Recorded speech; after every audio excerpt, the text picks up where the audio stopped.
attack Syria as usual. Israel, of course, thinks that it has a right to attack all of its neighbors.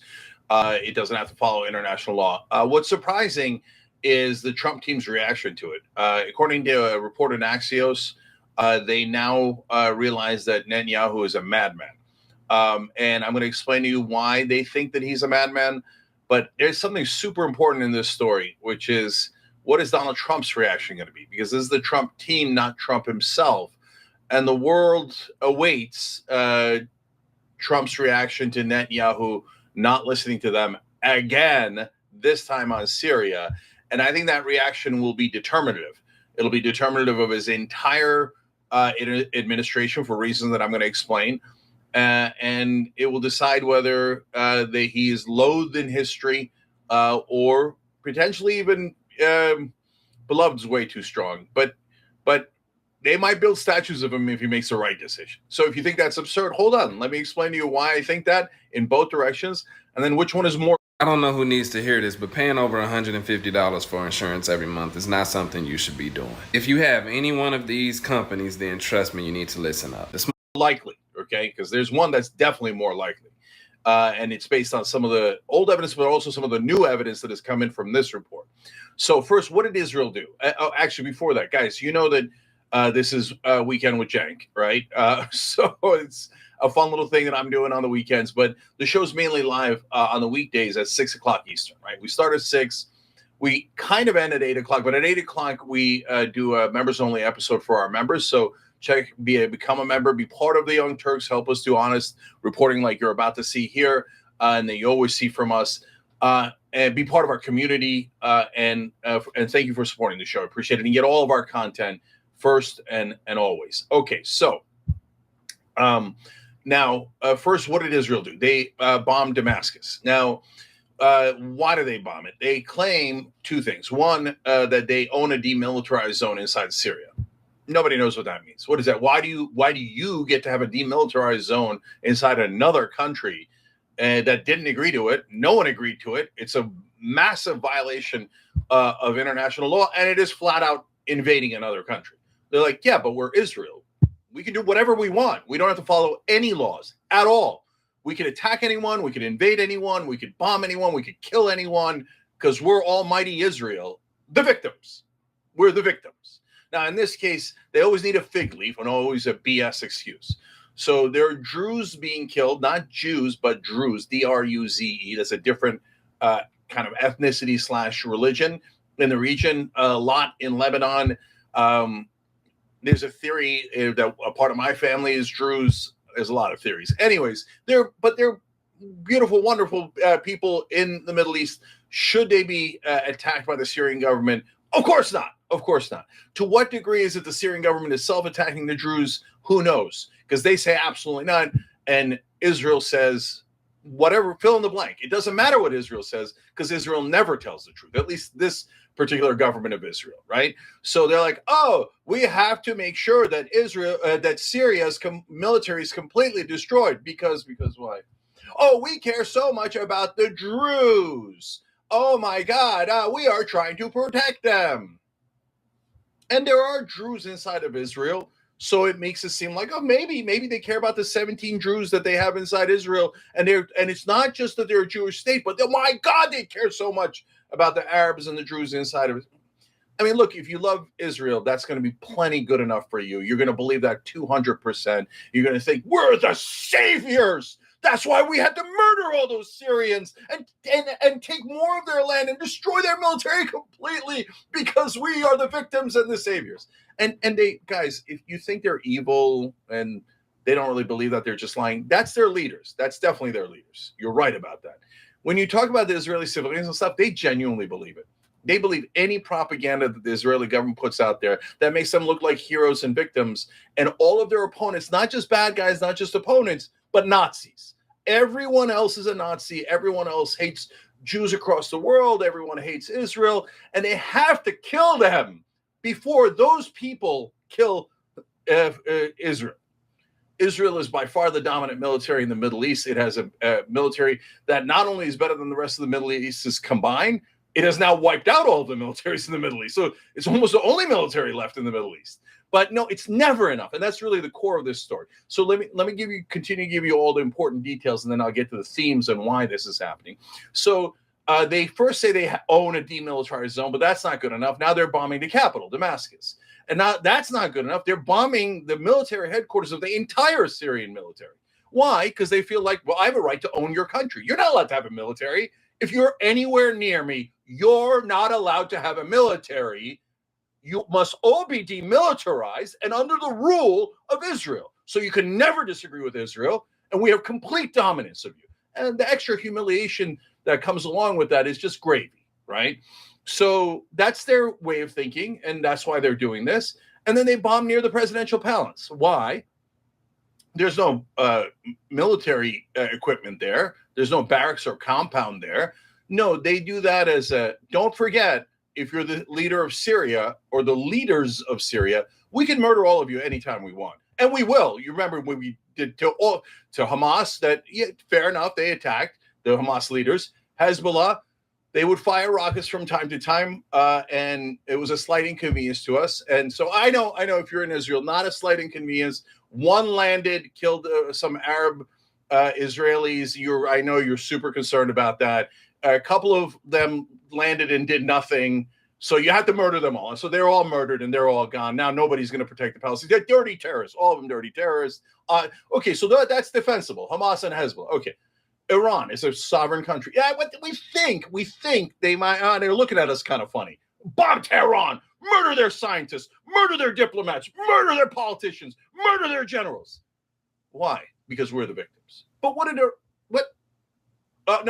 Iran, we think, is funneling money to other people, and they're firing the rockets that aren't landing. We have a right. Okay, fine. All right. Now, if you're Israeli, you think, of course, we get to murder anybody we want in Iran. We get to attack Iran, and we get to demilitarize Iran. Not only do they not have, are they not allowed to have nukes because Israel says everything. Parents are ditching their car insurance because of this teen driver scam. I saw this dad's post go viral about paying $320 thing that is law in the Middle East. But on top of that, now Netanyahu is saying over and over again, no, they're not allowed to have ballistic missiles. They're not allowed to have any missiles. Palestinians are not allowed to have stones. I mean, think about the immorality of that. If somebody throws a stone at me, I've talked about a story where a kid did throw a stone at me when I was a kid, etc. But skipping all that, if somebody throws a stone at you, are you allowed to murder them? Are you allowed to murder their family? Are you allowed to murder their entire village? Israel thinks, of course. He threw a stone. And he probably hated Jews. So that's it. I get to murder his whole village. I don't know why he hates Israel, though. I can't figure it out. Because Israel's such a victim. So the victims have now attacked again and have basically are telling the Syrian government, you no longer exist. You're a puppet of ours. If you dare cross us, we'll kill you all.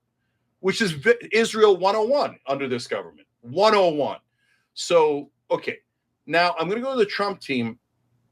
And they're surprised with this. And then that'll get us into what Israel's actually doing. So Axios says, okay, they bomb all the places that I explained. The U.S. envoy Tom Barak asked his Israeli, I'm going to quote parts of the Axios piece here, asked his Israeli counterparts on Tuesday to stand down to allow for a diplomatic resolution. Good luck with that. Yeah. Here's what I guaranteed. You can write it down in stone and you'll see later. They'll say, well, of course, U.S., of course we'll stop bombing. We were just defending ourselves anyway, and the Druze. So, and then they'll go right back to bombing. That's what they do every single time. And now they're beginning to realize it because the rest of the article is about that. Okay. And, oh, by the way, I didn't really even realize that that's within this story. So it's apparently already happened. And they say after our envoy said that the Israelis committed to do so, according to a U.S. official, stop bombing inside of Syria. And then the next line is, instead, after a pause, Israel escalated strikes. On Wednesday, Israel dropped bombs on Syria's military headquarters and near the presidential palace. They never listen. It's not like we gave them $300 billion. It's not like we gave them $500 million 2 days ago. It's not like we give them $3.8 billion every year. It's not like, well, and by the way, they're not wrong. They're like, well, you guys are a bunch of morons. You give us everything we asked for.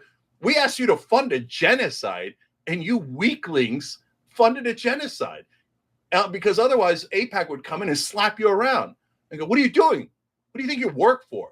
I said fund the ethnic cleansing and the genocide of the Palestinians.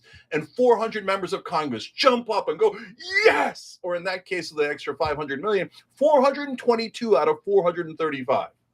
422 members are like, yes, Israel. Yes, we'll give you everything you want. By the way, you say that on cable news, you're like, oh, you sound bigoted towards Jews. What do you mean? You're conflating the government of Israel with all Jews. You're nuts. That's anti-Semitic. My Jewish friends didn't ask Israel to do that. You don't speak for them. So why are you using all of these people as human shields for to hide Israel's atrocities? No, this doesn't have to do with the Jews. It has with the government of Israel. The government of Israel does attack all of its neighbors. They do it for land. They're grabbing Gaza as we speak. No, you can't. But did AIPAC give more to members of Congress this election cycle or didn't they? It's just a fact. Facts aren't anti-Semitic. Facts aren't racist. They're just facts. Your interpretation of those facts is a different matter. Yes, the fact is AIPAC, and they use such sophistry. And I'm sorry, but the mainstream media reporters are so ignorant. So an Israeli lobbyist will say, oh, no, our lobbying is actually very low on the list. Yeah, how about your campaign contributions? Anti-Semite. Oh, right, it's the campaign contributions. That's where AIPAC is, and the entire Israeli lobby is number one special interest group in this election cycle. They're not always number one, but in this cycle, they were number one. That's a fact. Now, mainstream media will take that fact and go, it means nothing. And the only thing that it means is if anybody complains about that or points out, hey, that might influence our politicians, they're bigots, they're anti-Semites, and they should be fired, and they should never get another job, and their life should be ruined for pointing out that fact, okay? And it's my job in the mainstream media to hide that fact from you that they are the number one donors, because that fact is anti-Semitic. So you're not allowed to know that. And if anyone tells you that, they should be eliminated from the media, politics, and any civil discussion. No, the American people are in their entirety now. The left, the right, the middle are saying, yeah, here's one finger I got for you on how we can't mention that they're the top lobby in America. No, we can mention it. And it's the middle finger, okay? So don't tell me we can't state facts because it's inconvenient to Israel and then tell me that you're a reporter, because you're not a reporter, you're not a journalist. You're doing propaganda for a foreign government, which is really curious, super curious. And you should explain why you're doing that propaganda for a foreign government, because that is a weird thing to do. Imagine if the entire government, all of the mainstream media was obsessed with Peru, and Peru was the greatest, and Peru was a victim, and we owed Peru $300 billion. If anybody complained about Peru, and then you found out the Peruvian lobby gave more to members of Congress than any other lobby, and you say, oh, okay, that seems to explain it. And they said, racist, you hate people of Peru. You are a Peruvian racist. Come on, everybody would laugh you out of the room. But Israel does it, and nobody. No offense, but if you're paying more than $30 a month on car insurance, you're getting ripped off. Everybody knows you can buy car insurance. Laughs, and people get fired, etc. So I got more coming up. First of all, Katrin Kao, thank you for saying you love watching me on the. Oh, that's Kat, Boomer Dragon Cat. Thanks for saying you love watching on the weekends. I love that you guys watch. And yeah, Super Platno Man says Israel isn't trying to save the Druze. It's trying to destroy the military basically, and trying to annex parts of Syria. That's obviously true. Look, our audience is apparently 2,000 times smarter than anyone in mainstream media. If you asked mainstream media reporters, cable news anchors, New York Times reporters, etc. right now, 98% of them would tell you, Israel attacked to protect the Druze because they're such a wonderful human beings, and they're just desperately trying to protect the Druze, and the Syrians are the terrorists. How dare they try to control their own country? How dare they? They should know that they are ruled, right? So shut up, media. All of you goddamn liars. All right, anyway, so Axios here, and yes, they're mainstream media. They look, you take the facts, you do not take the framing of mainstream media, you do not accept their assumptions, because their assumptions are where they try to trick you. But let's look at the facts that they're bringing, and then I'll tell you what the correct assumptions are, and you get to make up your own mind who's correct, me, them, anyone else. All right, so friction point, they say. The bombing in Syria caught the president and the White House by surprise. Well, then you're morons. Here, I'll tell you, Israel's going to attack more of their neighbors. If you're surprised later, you're an idiot. That's what they do every time. Guaranteed, write it down in stone.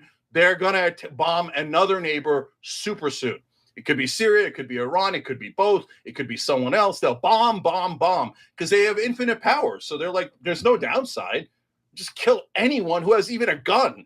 Like, oh my God, if America was Israel's enemy, they won't. We have guns. The whole country has guns. Oh my God, they'd obliterate the whole place, right? Oh, it's a threat to us. It's a threat to us. Kill. Okay, thank you for BP for saying greetings from Belgium, and that was a weird snort. All right. So the president doesn't like, I'm continuing to quote, president doesn't like turning on television and seeing bombs dropped in a country he's seeking peace in, and made a monumental announcement to help rebuild, a U.S. official said. Yeah, and that's why he's not turning on the TV, because that's what's happening. Trump is not part of this story. That's very important. So Rubio told Netanyahu and his team to stop on Wednesday. Oh, it's Sunday. They did not stop. They laughed in Rubio's face. They're like, you think you're the boss of us? Shut up. Give me $500 million and go away, boy. And that's what Rubio did. Those are facts. They didn't listen to Rubio at all. We did give him a $500 million, despite the fact they didn't listen. And this is not a fact, but my guess is they're laughing their ass off at America as we speak. The Americans are so easy.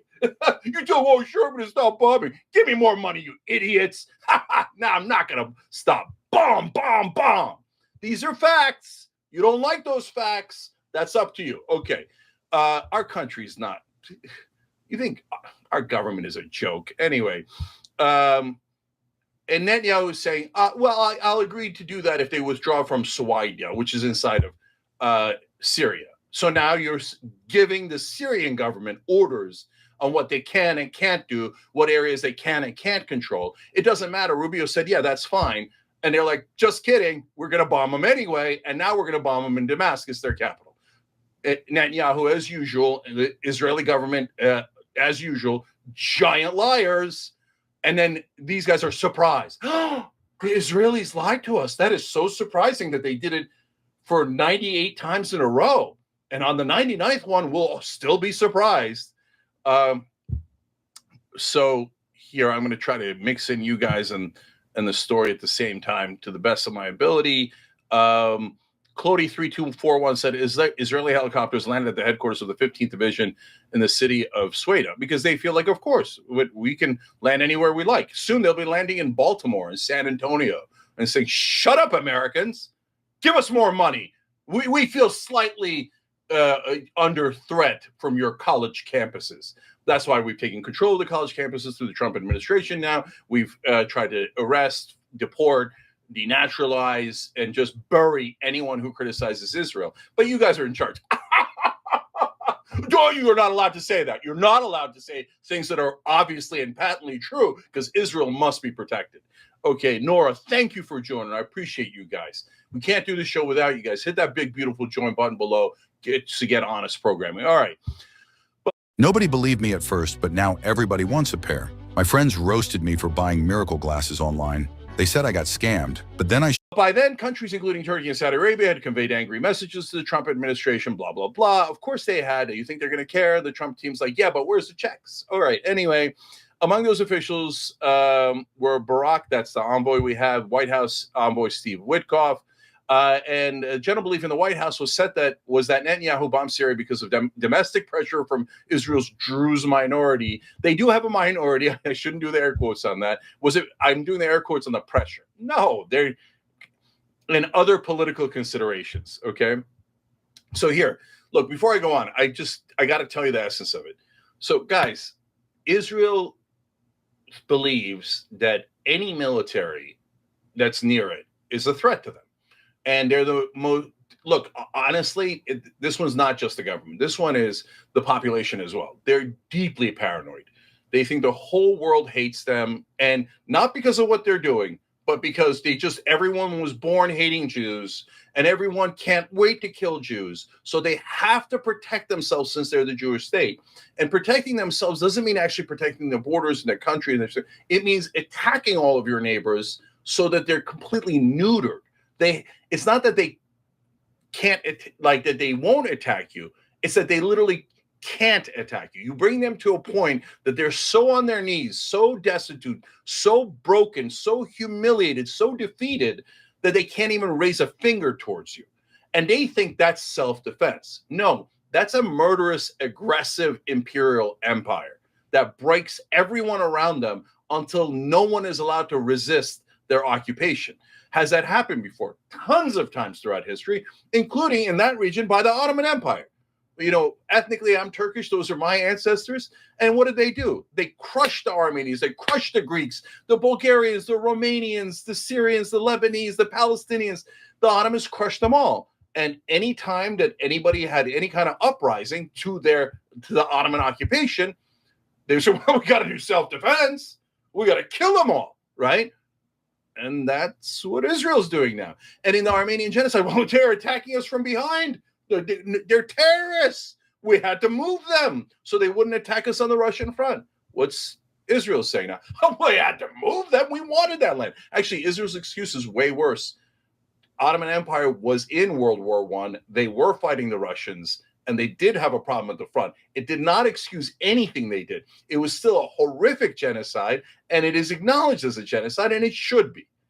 Israel says, no, I don't care. I want Gaza. I just want the land. Yeah, I care about self-defense on October 7th, but I already murdered all the Hamas leaders, and good for you. You're allowed to murder them. They attacked you. Okay, I murdered all the Hezbollah leaders. I murdered almost everyone in Hamas. Oh, new ones came out. Oh, I don't know why. I killed 58,000 Palestinians. I murdered 20,000 of their children. I'm allowed to. I'm allowed to murder anyone I like. I'm all beloved Israel, right? Oh, no, it's not when Israel. Sorry. When Muslims do it, it's murder. When Israelis do it, it's self-defense. It's just killing. It's just a statistic. Your children, Israeli children, are worth their weight in gold, and they are. Every child is worth their weight in gold, and they should all be protected. But non-Israeli children, Muslim children, no, they're just a statistic. Not just to Israel, to the American media. Ah, okay. I mean, imagine if the Palestinians had murdered 20,000 Israeli children. They killed 36, and the American media thinks that a genocide in return is justifiable. 36 kids killed on October 7th. Israel kills 20,000 Palestinian kids, and our American media says, how dare you? You're anti-Semitic. How dare you complain? Not how dare you kill the children. How dare you complain about the children being killed? Blood libel, anti-Semite, okay? No. Killing the children, no problem. No problem at all. Complaining about killing the children, anti-Semite. They actually do this, guys. They're pathetic. We all see it with our own eyes. And so I love that they can't fire me. God knows what will happen to join the show, right? But back when I worked in mainstream media, if I said any of these things, if I said 10% of this, immediately fired. Why? Why are you firing someone for saying the truth? The truth is anti-Semitic. Shut up. You all are massively biased in favor of a foreign government, the government of Israel. Anyone in mainstream media that doesn't acknowledge that, it's like, I feel sad for you. It's pathetic. You're so deluded. You're so brainwashed. In other news, Iowa residents are going to be happy to hear this. It just came out. There's a new website where any Iowa resident, as long as you live within a zip code in the state, you can apply to have your auto insurance rates reduced. Oh, I can't report facts.